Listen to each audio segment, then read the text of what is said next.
And nothing is possible without a supportive family. I think what is important is to always have some North Star. Journey is called transformation. Yeah.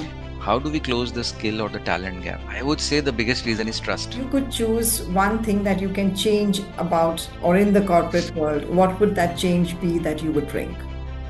Wow, that's a difficult one. There are too many that I would like. Thanks for joining me. And we have with us in the studio today none other than Chinmay Sharma, HR Business Leader, Performance Emerging Markets, GSK. Chinmay is an HR leader with 22 years of diverse experience in organizations like Procter & Gamble, Philip Morris International, and GlaxoSmithKline. And he joins us today on this podcast to talk about how CHROs are leading business transformation. Chinmay, welcome to the podcast. It's such an honor to have you here with us. It's a pleasure to be talking to you, Payal. Thanks for the invitation and looking forward to sharing my thoughts with your viewers. Absolutely. And you have 22 years of experience. I'm sure the journey has been very different, full of challenges, full of opportunities. So tell us a little bit about your journey, Chinmay. Wow, that's a question which always makes me reflect. Mhm. Depends on when I'm having these kind of conversations. Okay, so let me go back to where I started. Look, I was born and brought up in India in a city called Jaipur. It's Okay. also called the Pink City of India. Good education, respect for people, hard work, do good, be good are some of the values that I inherited from my parents. I was the youngest of four siblings, so was a very protected child. Ah.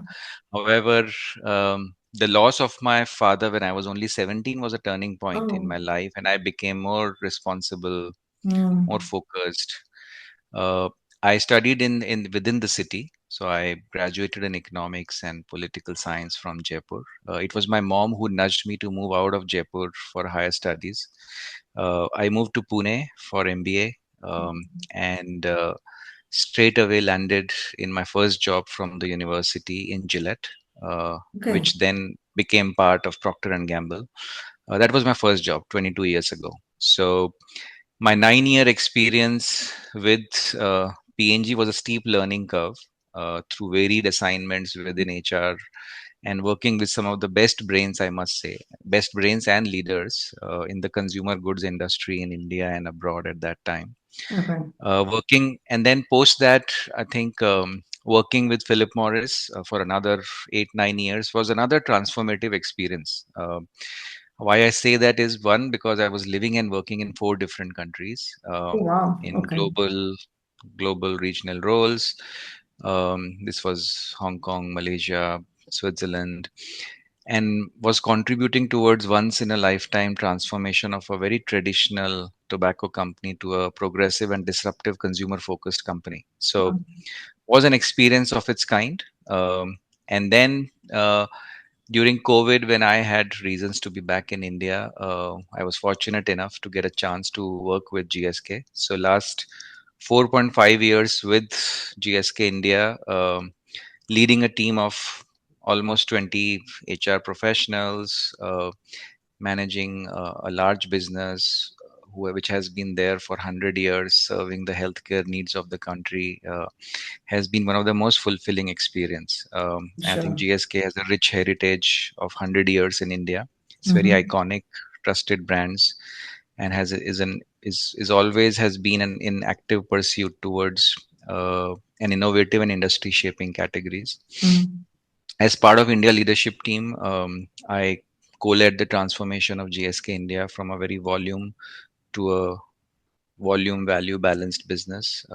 Also closely working with our internal employee unions, our board of directors, as we are a public listed company. So yeah, so I think if I reflect back, I'm very proud of legacy that I have left in every single role. That's something which keeps me motivated. The most recent one obviously is the transformation resulting in increase in bottom line, double digit volume growth, Mm. engaged organization, everything that any business leader would feel satisfied and proud about. And most importantly, I think for me in the last assignment was increasing the contribution from India to the GSK global talent pool. Mm. And when I reflect back, I think I have been very intentional and also very fortunate to get these experiences. Mm, And I have learned the nuances and skill of unlocking potential in businesses and people through these mm. 22 years. And I think the impact that you make while you go through this journey, it also helps you grow as a person and a leader. Absolutely. And and nothing is possible without a supportive family. So Yeah. so most importantly, I have been very fortunate to have a very supportive and a wonderful family, which includes my life partner and a big pillar of strength for 18 years, Vartika, my mom, who shaped my life and values, my siblings, who always gave unconditional love and support Oh. as their little brother, and of course now my two lovely boys, Nidhansh and Saransh, who are That now is so 16 sweet. and 12. Uh, Uh, so, in summary, grateful for everything I think that life has offered so far. I think you have put it up so well, being grateful for what you have while going where you want to reach. And when you said that word intentional, that there were times when you were intentional as to what you're looking at. How large part does that play in somebody's career journey? Because a lot of time people take what is given to them versus consciously and intentionally trying to move ahead. How much role does that play? That's a great question. When I say intentional, it doesn't mean that you get obsessed with the outcomes. True. I think what is important is to always have some North Star Hmm. in life in general. I would say not just in career, and then work backwards.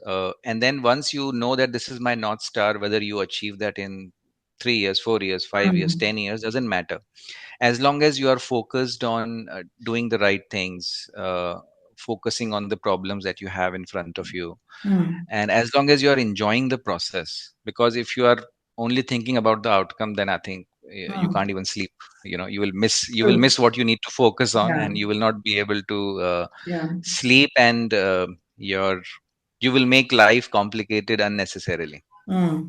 So when I say intentional, it's always have some North Star. um, Always do a reality check, be self aware about where you stand, where your skills are, Hmm. how far your skills can take you, and whether it's aligned with where you want to go, and then make those efforts. I think as long Hmm. as you're making those efforts, outcomes most of the time it will happen. Sometimes if they don't happen, you always, because if you're self aware, you will always do that reflection and Yeah. figure out what worked and That's so what didn't work. important.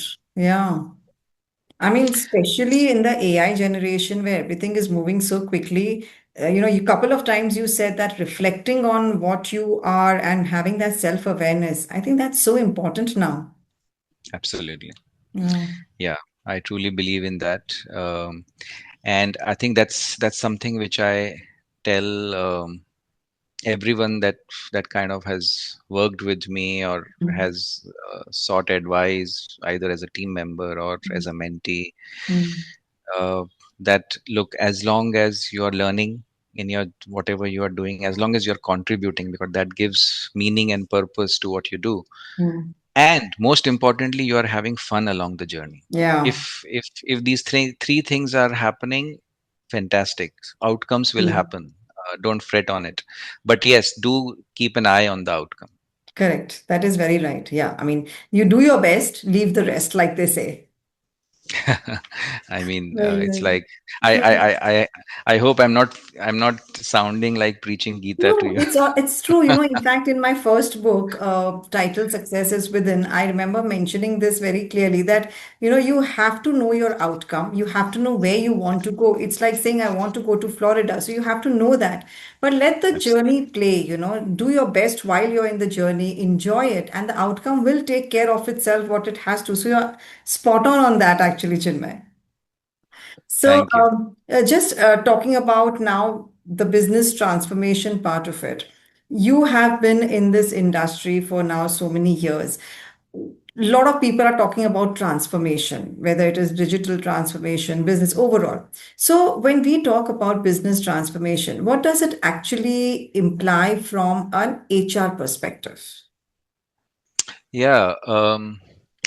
Look, I mean, fundamentally, what we need to understand is the concept of transformation. I think Mhm. these days this is kind of an overused word, but because every organization, even in life, you go through transformations, Yeah, and true. transformation is nothing but basically you start from somewhere and you want to deliberately end up somewhere, right? And Mhm. the journey is called transformation. Yeah. Now, if you look at business enterprises, the starting point of any transformation is whether the business enterprise has a clear purpose, a clear strategy, and a commitment to a culture that will Mm. support its strategy. Mm. Now, scope could be anything. Transformation doesn't mean it has to be the big transformation. True. Transformation is a transformation, right? So scope could be anything. If it's a global multinational, the scope could be global, it could be regional, Mm. it could be country, it could be at a functional level, it could be at a business unit level, it could be at a team level, who knows, right? But we are talking about driving a very intentional change. Yeah. And then comes the business imperative. Since we are talking about business enterprises, what's the business imperative? Without business imperative, if you say, I just want to transform, it doesn't make sense. No one will even listen to you, no one will bother, Mm. no one will align with you. And once you're very clear about the business imperative, you need to be very clear what direction the strategy is going. Is Okay. it a change of portfolio? Mm. Are you struggling with growth issues? Or is it an issue which is you're not able to compete in the market for some reason? Or is it a cost? Is it a resource allocation issue? Is it just ways of working or innovation that you're lagging behind? So it's very important that the current state is very clearly defined Mm. and and very transparently done, so that everyone agrees to it and accepts it. And most importantly, only then you can kind of get people together to define the future state, True. uh, in terms of where you want to go, Mm. and have a clear view of what's the magnitude of this transformation that we are talking about. So understanding where you are today, where you want to go, different parts of aspects of business, and then having a common understanding, how big is this journey, how long is this journey, how difficult it is. Mm. That's the starting part. And I think this starting part, most of the time, uh, I've seen companies not doing enough, organizations not doing enough, Mm. leaders not doing enough, and just jumping on to a transformation. And most of the time, the issues are mostly because people don't get it. Mm. They they don't feel passionate about it. They are not very clear about why you are doing it, and you face issues. Okay. Now, coming back to HR, if you're an HR leader and all these questions are very clearly defined, articulated in terms of where you are and where you want to go, these fundamental questions, I think there are some fundamental questions that HR leaders need to ask the leadership team once Mm. the from to state is very clearly defined.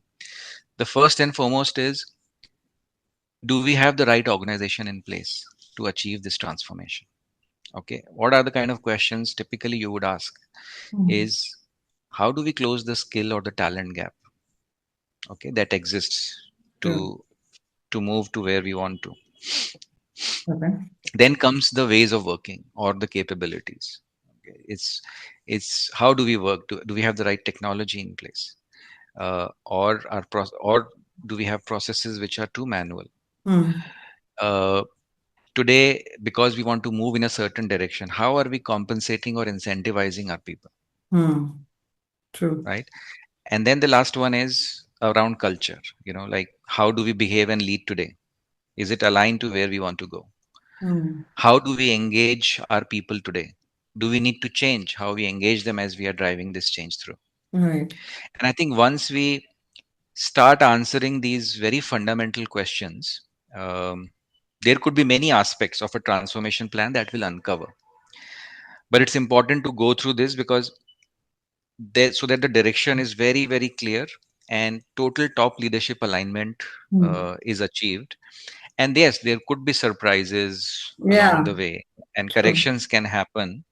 But once you have kind of figured out this journey, mapped this journey, then it's all about quality of execution Hmm. and consistency in leadership behaviors. Okay. You can't say something because it seems right to achieve this transformation, but not showing consistency in your Hmm. behaviors, and you have to make leaders accountable for it. Okay. So so yeah, I think so. From an HR standpoint, if I summarize, once the from to state is defined, get into, do a proper due diligence on, do we have the right organization, do we have the right ways of working or the capabilities, and do we have the right culture that will support this journey. Okay. So I like the way you've given that checklist that, yeah, this is all what needs to be done. But ultimately, the transformation, however good our leadership is, and they will get the transformation done, I mean, working towards it and build those strategies and everything. People are the ones who are going to finally be a part of this transformation. And how do you handle resistance? Do you see a lot of resistance when changes and transformations are taking place? And how does one overcome these resistance from the people? A good question. I think if you ask me one big Mm, reason why people are not aligned, or why people don't support, or why people are always quoted as one big factor of transformations not working out, mm. I would say the biggest reason is trust. Okay. Trust in the leadership Okay. or trust in the company? Trust trust that the environment of trust that leaders have to create during this Okay. transformation, Okay. uh, and and trust only happens when you're authentic, when you're vulnerable, you Yeah. accept what's working, what's not working, you Mm, accept that yes, there is course correction that needs to be done. You mm, don't have to always put up a brave face and say everything is fine, we are on track. If it is you're not on track, say it. mm, uh, and as long as people feel that they are being treated as adults, they are being treated with respect, with trust, they will do everything possible to stay on course. mm, Because everyone realizes, when you're kind of driving big changes in large corporations, they are never easy. The mm, problem happens when we think that we treat people, not we don't treat them as adults, and are not authentic, and in some cases empathetic to them. mm. So that trust, when you talk, a lot of time the company and the leaders build that trust, but people are not okay with this transformation or any change because they are not, they have a lot of uncertainty, and especially in the tech future that we are moving towards, they have a lot of Mm. uncertainty that is this transformation is being done to take away their jobs? Is it being done to make them obsolete? So how do you make them believe in themselves that, we are there for you? Yes, that trust is there. But how do you make them believe in themselves and prepare that workforce for an uncertain tech future? Yeah. Look, let's talk about AI, right? That's the biggest Hmm. buzzword today, Yeah. biggest technology that is disrupting all our lives, Hmm. not just corporations.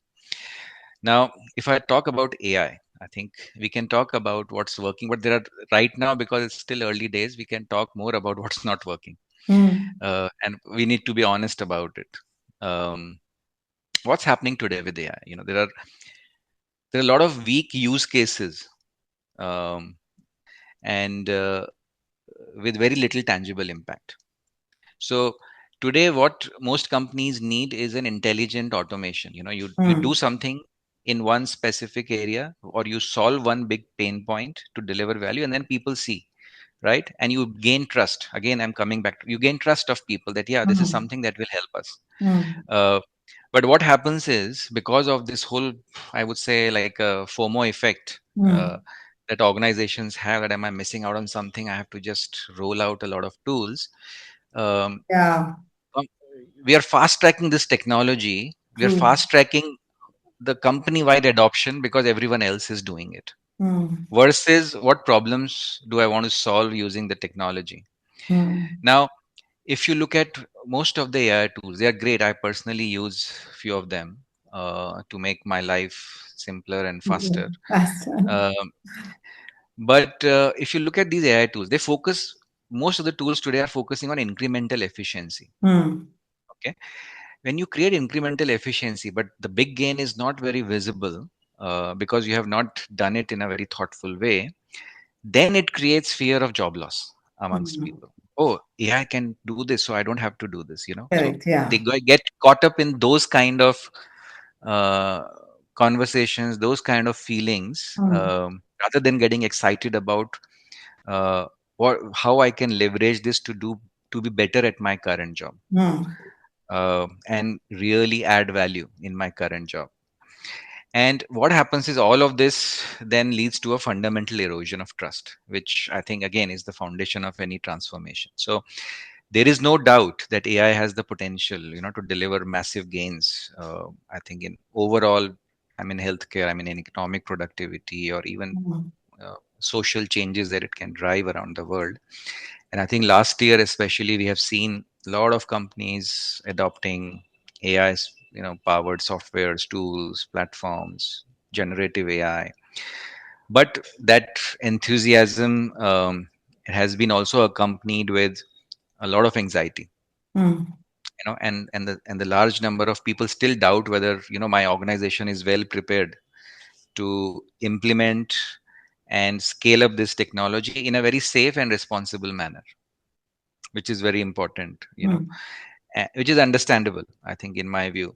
Um, but while it has a lot of potential to boost productivity and innovation, it also is coming with new risks. For example, inaccurate or let's say sometimes biased outputs. Hmm. So the Yeah. moment that True. even few instances when it happens, it kind of erodes the trust. Yeah. So I think so. I'm just taking an example of AI, but if we just do it a bit thoughtfully, identify the biggest pain points and use it carefully and Hmm. thoughtfully, the the trust amongst people will be very high. Adoption will be, if trust is there, adoption will be higher. And if there is a adoption, then you can roll out even more. You can make Right. people learn because they see value in it. They see how it helps them add even more value, and let them get, they can get rid of things which are unproductive and they were not happy doing. But there is a way to do it. And as you rightly said, it's the how, it's not Hmm. the what. The Right. technology is great, but how we implement How we is implement. Yeah. implement is what True. makes the difference. But now with this Gen Z, which is also entering into the workforce, uh, how adaptable are they to transformations happening or to any type of changes happening? Because they are the ones who are actually going to lead the tech world soon, right? We are Yeah. developing the new leaders. So how do you see them adapting? Do you find them very adaptable or do you find them resistance to the change towards transformation? Yeah. See, I would be very careful saying whether it's a Gen Z issue or a Gen X issue. See, Hmm. fundamentally, I think Gen Z, if you talk about, they are in a more advantageous situation Yeah. because they are born in a digital era, right? They Yeah. play with technology, like right from the school. Yeah. Uh, my kids do everything, all their classwork, homework, studies, Agreed. everything Yeah. on using their gadgets since like they I'm still started old school. school. I still like to write. So they are much better placed. Yeah, yeah. Okay. But True. what you're talking about is resistance to change in general. Hmm. Okay. I think human beings, they like, by nature, we like stability, Hmm. and we work towards things so that it becomes stable. Yeah. So that's the natural reaction, right? So uh, adapting to change is a human issue. It's not a Hmm. generation issue. How you help people manage this change, thrive in this change. Yes, the approach could be different with Gen Z or Gen X or Hmm. Gen Y. um, and I think with Gen Z, this generation has seen a lot. It's an internet generation. It has seen a pandemic. It is now seeing a lot of wars, geopolitical issues, climate changing issues. uh, and this generation is relatively more skeptical about change. because Oh, they have seen a lot which is not so positive. okay. So That's a so very with good them, perspective. it's very important that we spend a lot of time on why. I think the Mm. generations before, because they have probably seen more. They Mm. have seen they have seen the better side of the world also, probably. uh, with them, they can take a leap of faith, but this generation you have to be very clear in terms of why. And this Absolutely. generation you have to be very clear in terms of what's the outcome or the impact this change will Mm. create. Yeah.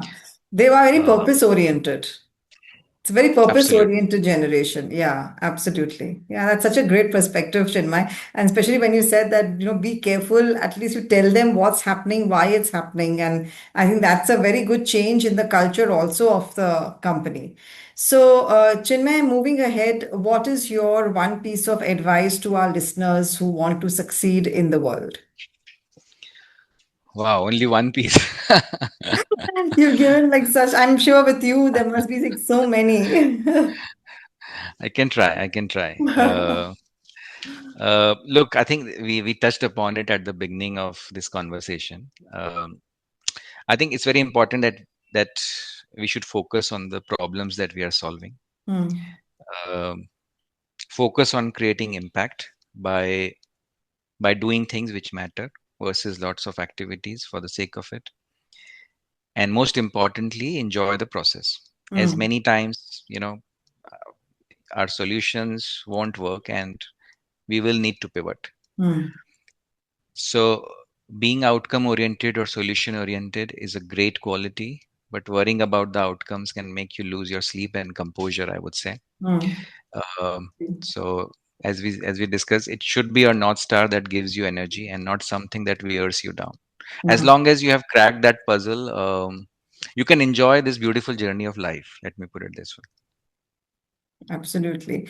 And when you said that you can, I mean, I was so lost when you were saying that you can really enjoy the journey. I think that is one thing which most of us have forgotten.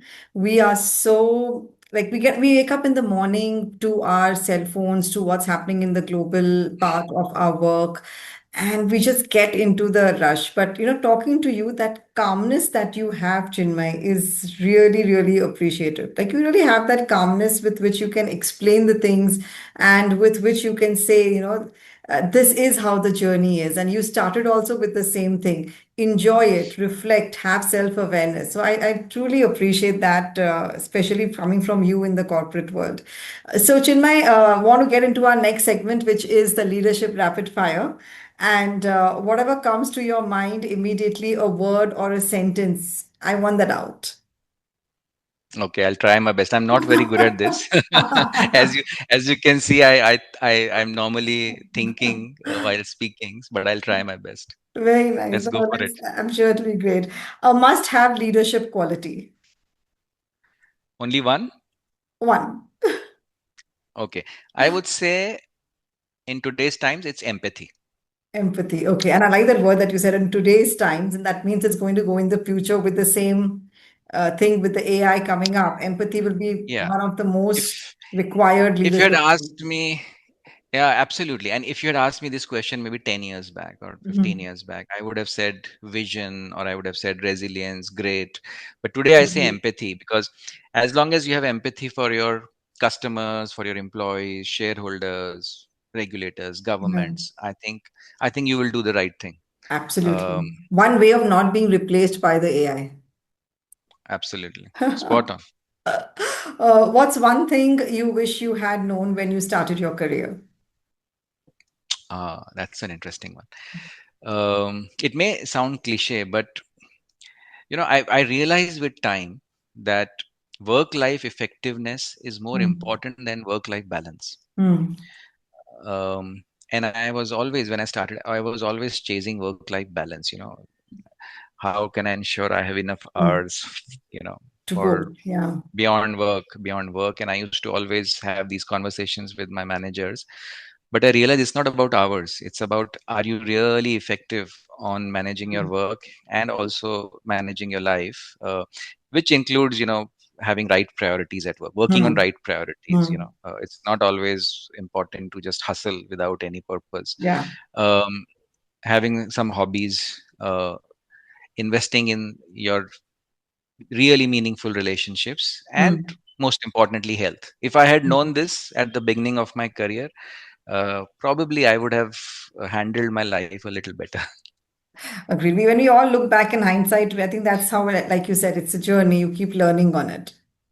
Yeah. So, what's your one personal mantra or a saying or a quote that keeps you going through the day? Yeah, there are many. So many Hmm. people who have inspired me Hmm. with their thinking. But given that I have been in HR for now 22 years, worked in different corporations, I've seen a lot, growth phases, restructurings, transformations. There's one thing which one of my managers told me, and it has stuck with me. And whenever I'm in doubt, I refer to that, which is always be soft on people but tough on issues. Ah, so nice. Like, really nice one. Be soft on people and tough on issues. As long as, so it's not very easy, especially the kind Agreed. of Yeah. situations we have to navigate. But whenever I am in dilemma, I always refer back that, am I really being true to this? And it has helped me navigate a lot of complex situations. And when I say complex situations, because I'm in the business of people, and people are Right. complex. So and situations related to people are even more complex. Agreed. So this particular motto or inspiration has helped me a lot in navigating those situations. Oh, nice. Which superpower would Chinmay choose? Invisibility or mind reading? Mind reading, any Hmm. day.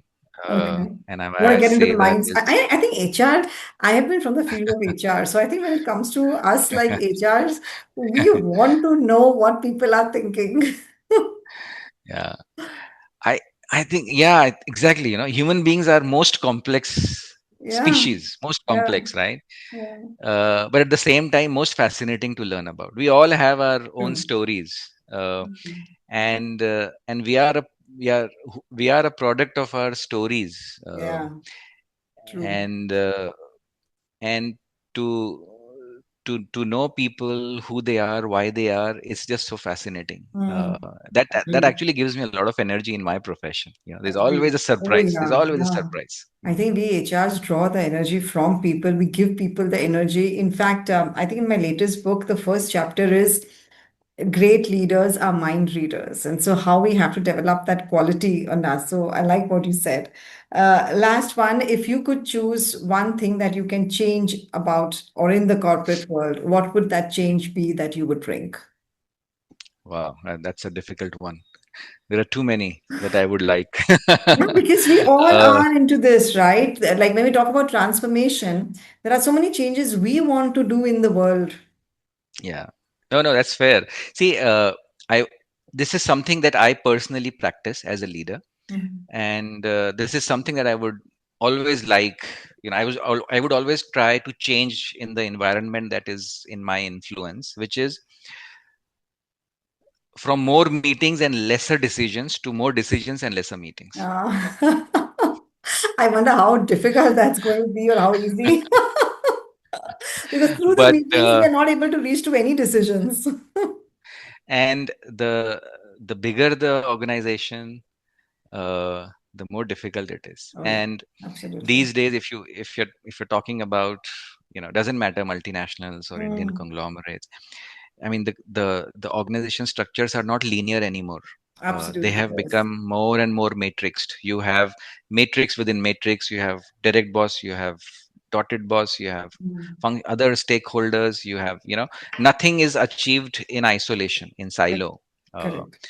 and hence this concept of meeting or discussions has I think has created a lot of Mm, unproductive hours for everyone.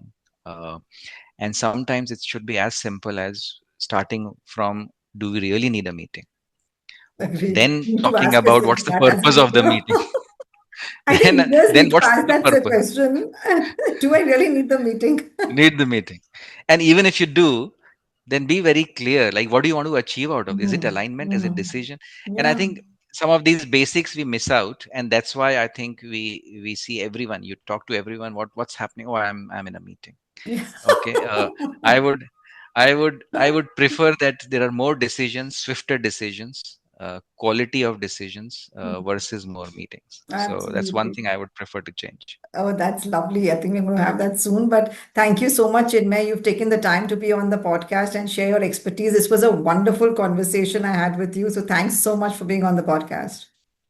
It's a pleasure, and thanks for wonderful questions that you asked. You made me reflect even during the conversation. So thank I you took so so much. much from this. I mean, I'm sure our audience has taken a lot, but I took so much of inspiration from you. And like I said, that calmness that you bring, being in the role that you are, you could be full of stress, but the calmness that you bring, we have that conversation now. In the next one, I want you back because how do you maintain that, right? So I'm going to keep something for the next one now for our audience. But thank you Look so much. forward. Thanks. And Thanks a lot. this one's for our audience. This is Chinmay Sharma and Payal Nanjiani wishing you loads of success in your life. God bless.